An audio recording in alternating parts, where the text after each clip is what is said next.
السلام عليكم. أهلا وسهلا بيكم في سلسلة حلقات اسأل مع فريد. سؤال النهاردة من عميلة بتقول: أنا نازلة أشتري بوتاجاز بلتن وبابا وماما بيقولوا عليه مش عملي وإن البوتاجاز الكامل هو الأفضل.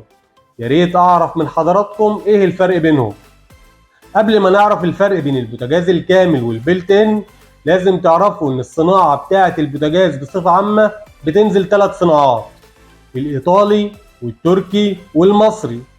وما ينفعش نقارن البلت ان الايطالي بالبوتاجاز المصري، ولا البوتاجاز الكامل التركي بالبلت ان المصري. لازم ناخدها في عين الاعتبار. اما الفرق بين البوتاجاز الكامل والبلت ان بيكون في حاجتين اتنين فقط لا غير.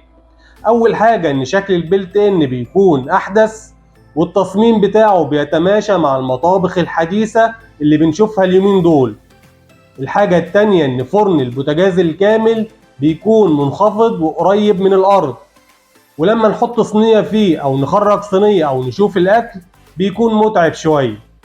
اما فرن البوتاجاز البلت ان لما نحطه على مستوى عالي فبيكون اسهل في الاستخدام في كل حاجة. غير كده مفيش اي فروقات، يعني البلت ان لا هيطلع الاكل احسن ولا البوتاجاز الكامل هيطلع الاكل احسن. نتمنى نكون ضفنا لكم معلومة جديدة. السلام عليكم.